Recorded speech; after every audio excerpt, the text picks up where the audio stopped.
But today in America, I can't remember another time where it was better for a young black man to be growing up in a society. What is the best time to be black in America? Right now? Right now. Right now. I agree with that completely. Jason Tatum's getting $315 million. I don't want to hear it. I don't want to hear it. Yeah. Jay-Z's a mogul. I don't want to hear it. Like, there's never been a better time. Oprah been a billionaire. Yeah. Been. And it's crazy how you said the first generation Ghanaians and Nigerians, because I'm a first generation Ghanaian. My dad was born in Ghana. My grandpa What did he brought tell him you? here.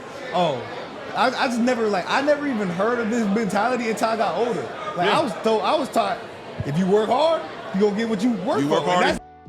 And I, to an extent, I had that victim mentality, but I still always worked harder. And I think through my hard work and just maturing, I was able to see things for what they were. And that's why now I'm looking back and I was like, I never had an excuse for why I couldn't be successful. You know, maybe the basketball route didn't work out, but there were always other avenues for me to be successful. And there's still avenues for me to be successful, which is why I took up YouTube.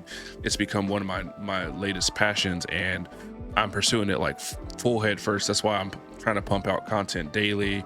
I'm trying to improve the quality of, you know, my audio, my setup in general. If you look at my very first video, it's not as nicely set up as this will be when I edit it, but I just want to keep pursuing better things. I looked at how my family grew up and where it's at now, and I just want more for myself and for my future. And if I can help the other parts of my family and my friends along the way, you know, then I would consider myself a success. But I don't want to leave this world with no legacy and nothing to show for. And that's why I work as hard as I do. You know, I care for the people around me. I appreciate the sacrifice they made. And if I can get to a point where I can give back to, you know, if I can give back to all the people or just a few people that helped me get me to where I'm at, I will consider myself a success.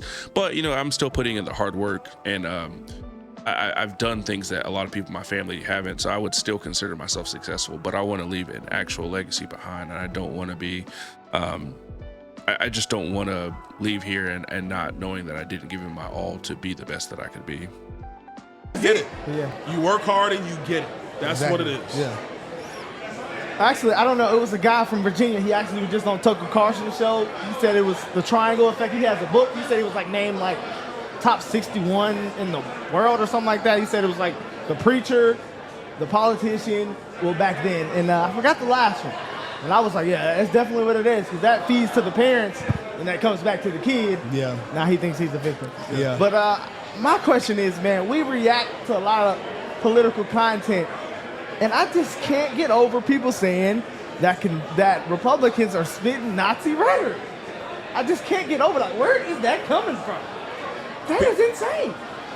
Because, look, man, in politics, the truth is everything is fair game in politics. Your opponent is going to talk about you in the nastiest way possible, because at the end of the day, all they want to do is win that seat. They want to have majorities. They want to push their agenda. So the thing that's been discussed in America is to the lengths people go. Wesley and I, with President Trump, obviously, we talk about America First policies. So the media will say, well, that's much more of a... And the way I understand these America First policies, it's my aunt had to tell me this, because I went to her. I was like, hey, like, I just feel like, you know, I gotta be there for these people in my family, and I'm not doing enough to put them on or whatever. And she was like, you got to put your own life mask on, or your own oxygen mask on, before you can help anybody else out. And that same thing applies to this country.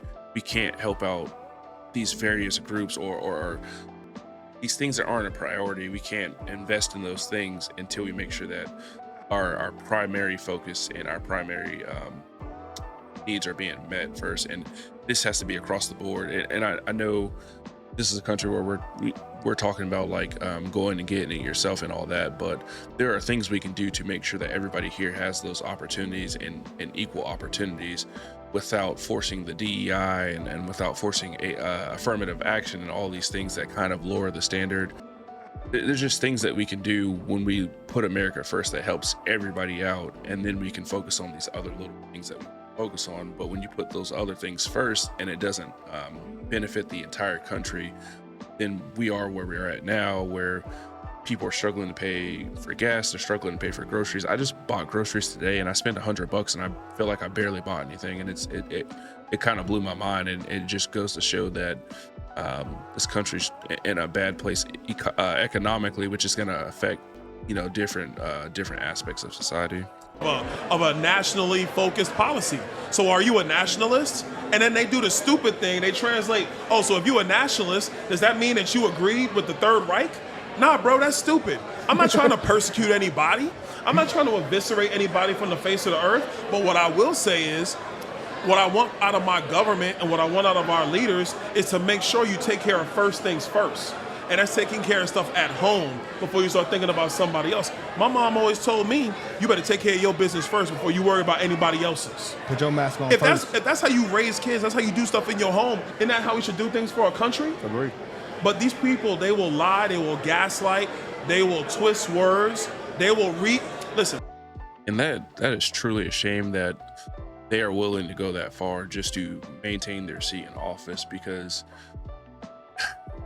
like, we elect these people to have our best interests, but they are using our fears and insecurities to get elected, and then they make these promises and they don't necessarily keep them.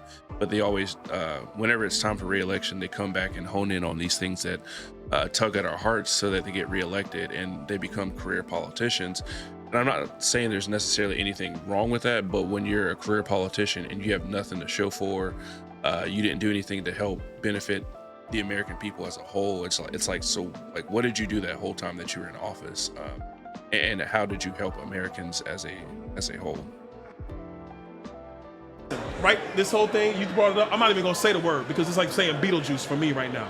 But what I'm gonna tell you is, you got people right now who will say, oh, well, you said this.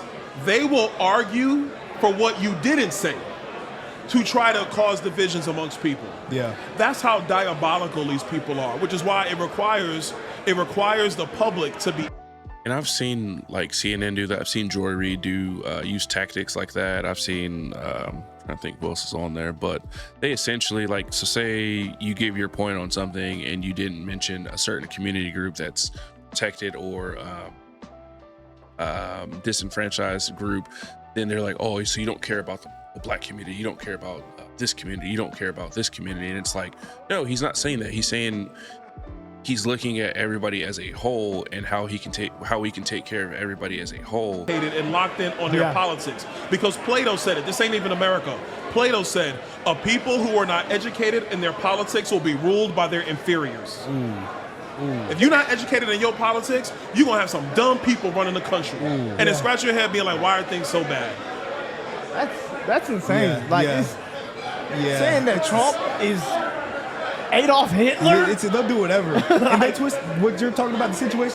And that is crazy because there's even on YouTube, there's advertisements for the Biden campaign where it won't even let you skip the video because they're so, I guess they call it Trump deranged syndrome or TDS, but they're so focused on smearing this dude's character, making him look like the absolute devil, that they have a lot of people distracted from the actual policies that they want to implement, and they're not being educated on the negative effects that their policies could have on the American people as a whole, because they're so busy painting this man as an enemy of the American people, when he really a lot of his ideas and things that he had implemented before he left the office actually helped the American people. And it's just a shame that people are so brainwashed and so triggered by the name Donald Trump that they can't even see past the lies and the tales that the media tell just to keep you voting for them.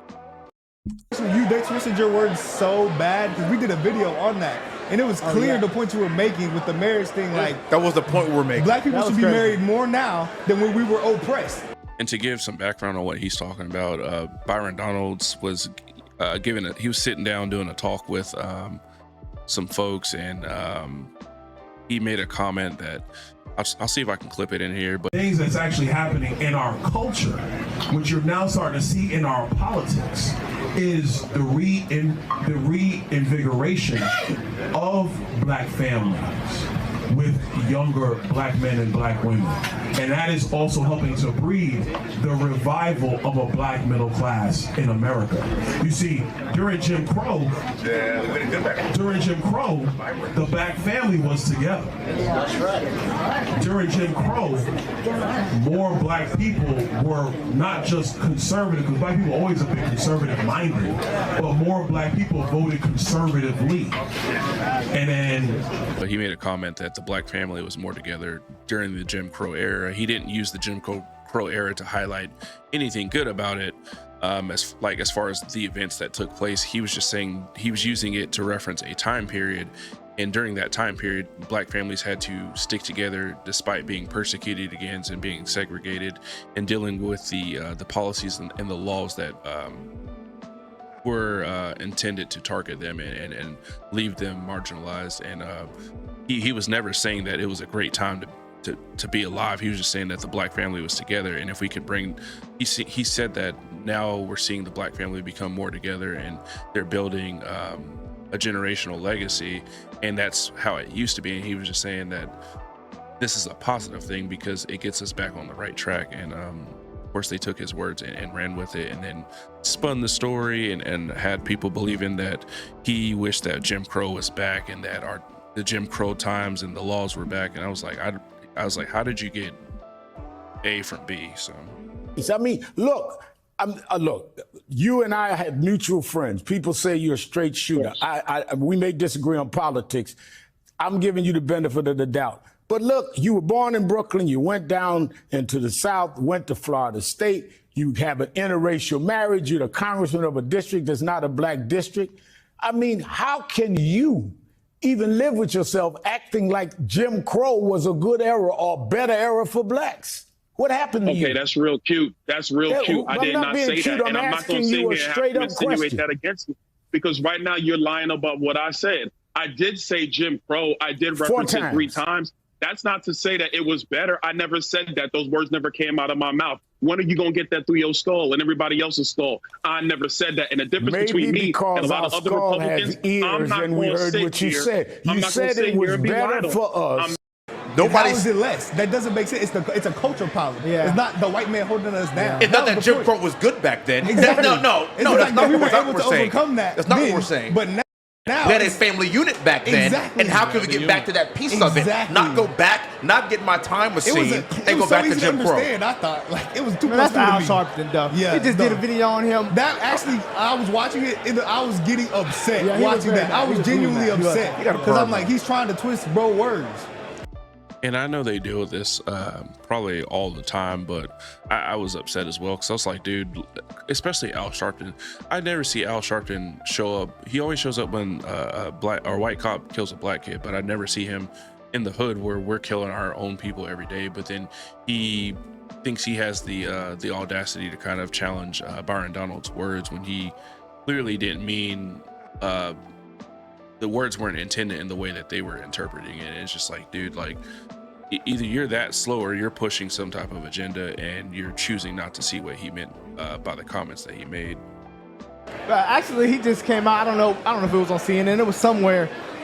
Him talking about Trump being racist. We literally paused the reaction, and I said each thing he was gonna say before he said it. Yeah. I think I'm gonna end the video here. I'm gonna have to do a lot of editing because this is already over an hour long, so I'm gonna have to condense it a lot. But I just wanted you guys to see, some of the perspectives and the values of the conservative Republican Party that you don't see shown on CNN and all these other platforms that push agendas that have nothing to do with American society. But I have a lot of respect for Byron Donalds. I have a lot of respect for the Cartier family and the growth that they've done with their channel and the knowledge and perspective that they are able to bring through their channel, because I've watched some of their videos. I watched LRF family or LFR family. I'm actually going to meet with, I believe his name is Van. I'm going to meet with him on Tuesday, and he's going to hopefully give me some pointers on how to grow my YouTube channel. Who else? Officer Tatum he's very informative. He's very high energy, which is really good for the videos. I watch Doc Rich. He's really good. just all these different people that give me different perspectives and help me shift my mindset into a go-getter versus a victim. So, as long as I'm still alive, I can never be a victim of of the Democratic mindset and these lies that are pushed to that party. I do probably still have some liberal views if I sat down and looked at it, but as far as what the Democratic Party is pushing now, I don't necessarily align with them because they don't have Americans first, and they want to stay in the past. They want to stay. They want to keep looking at our weaknesses and all these things that don't move us forward. And it's people like Byron Donalds and Wesley Hunt that are